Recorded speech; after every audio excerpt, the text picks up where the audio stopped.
Whisper Hollow is a book that is set in the first half of the last century in a very small coal mining town in West Virginia.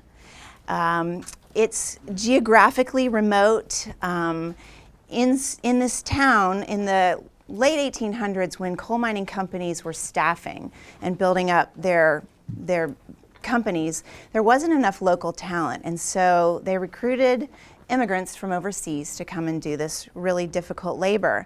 And so these immigrants would come over from Poland and Germany and Italy and other countries, and they would they would bring their native culture and come together in this really hard scrabble environment and try to not only create a life but create a community.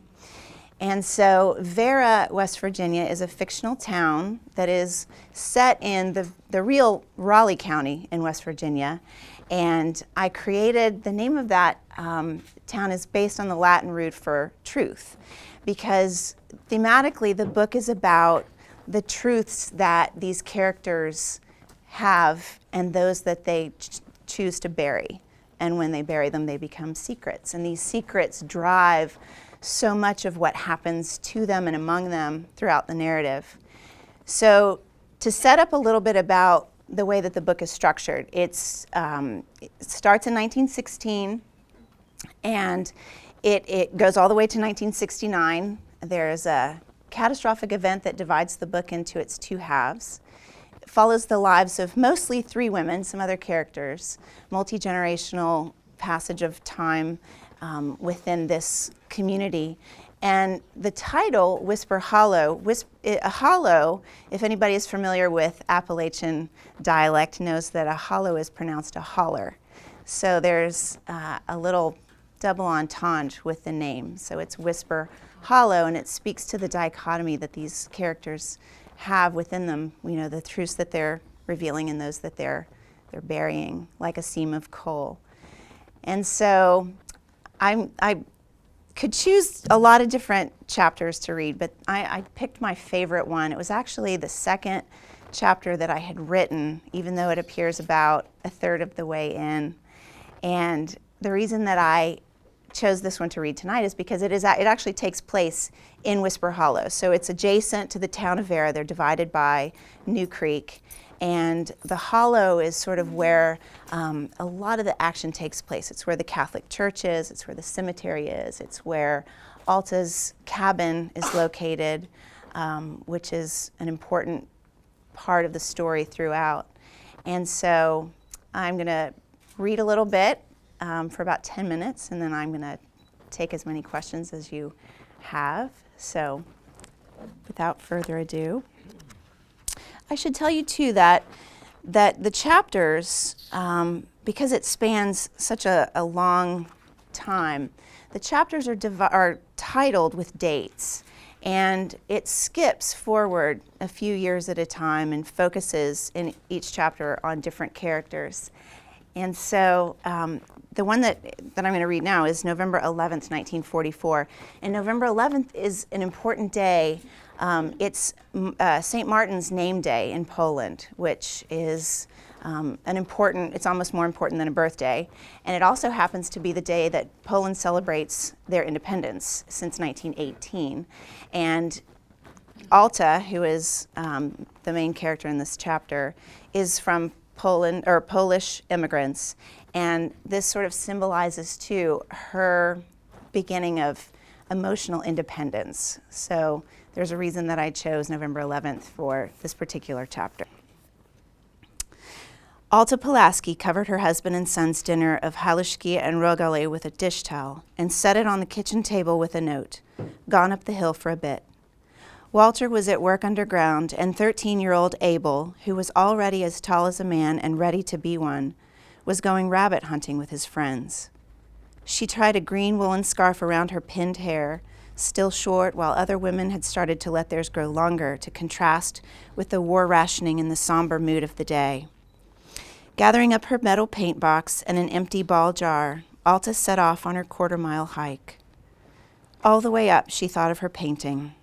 She'd started it already, rendering individual leaves on dampened paper, red and yellow sassafras, scarlet-orange hornbeam, bright yellow witch hazel, rust and crimson oaks, translating the scents and colors into textures. Dry brush, stippling, a dash of salt from her kitchen, a scratch of veins into wet paint with a bobby pin pulled from against her temple. To make it seem more real, Alta used water from the mountain brook near her secluded perch, used dry leaves from the ground for blotting. Her mind had long forgotten those girlhood fantasies of the forest beyond the southern coal fields of West Virginia. Instead, she focused on the trees. She was so absorbed in creative thought that the sounds around her, the crunch of leaves, the prattle of the creek, blended into a cool white rush of noise. It lulled her into that part of herself that was neither dutiful wife nor artist, but essential to both. Preoccupied as she was, she didn't notice the heavy footsteps that stopped a maple tree shadow's length behind her. John Esposito trudged up the mountain, his mind occupied by the burden of bachelorhood, and with a rocking chair slung across his shoulders. Going home to Merton wasn't like going home at all, so he had decided to find someplace else to call his own, a place where he could escape and paint, and possibly soon a place where he could live. His uncle, long dead now, had built a double-barreled shotgun shack out of white pine on a hill in Whisper Hollow, shortly after the 18th Amendment forbade the sale of liquor. This same uncle had happily abandoned his pickaxe and crept into the forest, making a 3-stage still out of sheets of copper, putting up corn mash, and running whiskey until he died. For a long time, the cabin and its add-on porch stunk of moonshine, but the years and the wind had blown that nearly all away. Now it suited John just fine. It loomed in the near distance. John looked up, checking his path, and there, just in front of him, sat a woman on a maple stump. Alta's back was to him, lithe and strong, and bent over her paper. A tray of paint lay on the ground next to her. John held his breath and watched her dip her brush into the jar of mountain water and scrub it into the picture emerging on her lap. She looked familiar, but without being able to see her face, he didn't know why. Her long arms and neck, the elegant and sure way she moved, the graceful stillness she possessed was vaguely reminiscent. He'd seen women like her lounging in bistro chairs at outdoor cafes or strolling along the Thames and the Seine and the streets of Montmartre in the evenings. But he'd seen none of them hunched over a stretch of paper, imitating life in art the way he himself would. Alta put down her brush and straightened up. Then she angled her face to the wind and, he imagined, closed her eyes. Pulled her shoulder blades back like a butterfly flexing its wings. She moved her head from side to side. Then Alta untied the scarf from underneath her chin, balled it, and wiped it across her brow. Recognition stretched into knowing. Within that infinite moment that she tossed the sweaty scarf onto the ground and picked up her brush, he knew his life would be forever changed.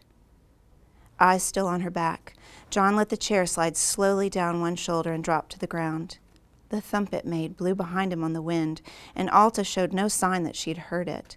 She bent back over her painting and appeared from behind to be completely absorbed in her work. John didn't want to disturb her, nor did he want to leave, so he eased himself down into the chair and leaned back to watch. A cool breeze blew into his face, lingering like a kiss, and he relaxed into the rocking chair. He closed his eyes, and when he opened them again, he saw the figure of Alta, still bent forward, her hand moving with the tiny strokes of her brush. Seeing her brought him an inexplicable comfort. He tried it again. Closing his eyes against the breeze longer this time, he allowed himself to breathe, listening to the faint rush of stream in the distance, the leaves. Then he opened them, and there she was, still, again. He smiled. When he closed his eyes once more, he kept them closed even longer, rocking and listening and absorbing and enjoying and relaxing until everything he'd been carrying, both on his shoulders and in his mind, tumbled down onto the downy, leaf-covered mountain and left him to fall into a deep and peaceful sleep. When he awoke, smacking the stickiness in his mouth and opening first one eye and then the other, he blinked quickly, remembering what his eyes sought upon opening, and saw that the tree stump on which she'd been sitting. But she wasn't there. No. He sat up straight, towards the edge of the seat, gripping the arms of the rocking chair. There was the impulse to run after her, but his sleep-washed mind was slow to decide in which direction. Then, from his right, he heard her voice. "You sound like a bear when you sleep." She was sitting with her legs crossed and her palms pressed onto the ground behind her, her head tilted to one side in a reflective way. I heard this terrible roar and turned around. I thought it was a bear, but it was just a man asleep in a rocking chair in the middle of the woods. She was beautiful. How long have I been out? Well, I've been watching you for about 6 minutes, she said, looking at her watch. No telling how long you were out before that. I tend to fall asleep quickly and snore like an animal. Will that bother you? Her eyes widened and her eyebrows lifted. A second passed and she let them slide back down into place, biting her lower lip to hide a smile. No. They looked at each other like that for a long moment, strangers locked in recognition, approaching this immediate familiarity from opposite directions. The wind blew at them, cooler now, and she turned her head toward it, tucking a short piece of her light brown hair behind her ear. Finally he spoke. I know you, he said. She smiled again. Yes, she said, you do. Leaning forward off her hands, she dusted them together and extended the right one toward him. I'm Alta, she said. How do you do? He leaned toward her from the edge of the chair and slid his hand against hers. I know, he said, and I'm John. A slow smile. I know. Finally, she let his hand go and looked up the hill toward the abandoned cabin, the direction in which he'd been going. That cabin yours now? He nodded. That chair will be nice on the porch. Faces the sunset. Are you moving in? In a sense, he said. I'm a painter, too. That was the first time he'd ever called himself one aloud, although he'd been doing it for 2 decades. Because his painting had forever been a secret, he kept his stash of drawings and paintings in a flat box beneath his bed. Neither his father nor his wife had seen any purpose in such idle distraction. Merthin was given to heavy sighs whenever he spread out his oil paints across the kitchen table to work. Alta tilted her head again as if to regard him from another perspective. Then she stood up and dusted off the seat of her wool trousers. I need to go. My husband's waiting. Wait, he said. But she had already started toward the tree stump. He stood up and followed, watched her empty the water from the jar, shake out her brush, and place it back into the metal box. Watched as she touched the surface of her painting lightly, testing. Watched as, satisfied, she rolled it into a loose tube. Then she picked up her scarf, and despite the chill that had come down the mountain and settled around them, tucked it along with the paint box under her arm. Come see me, he said, when she turned back toward him. What about your wife? You're still married, I suppose. Barely. Merthin's her name, I recall. She won't know, he said. Wouldn't care anyway. I'm married, she said. I have a son. He's almost 13. I'm sure we'll get along famously. A spray of fine lines fanned out from the corners of his eyes when he smiled. How about you just come up and paint? I'll even get another chair. She bit her lip again. I wish I could, she said. Someday, he countered. She smiled again faintly. Then she turned and began the short hike down the mountain back to her husband and son.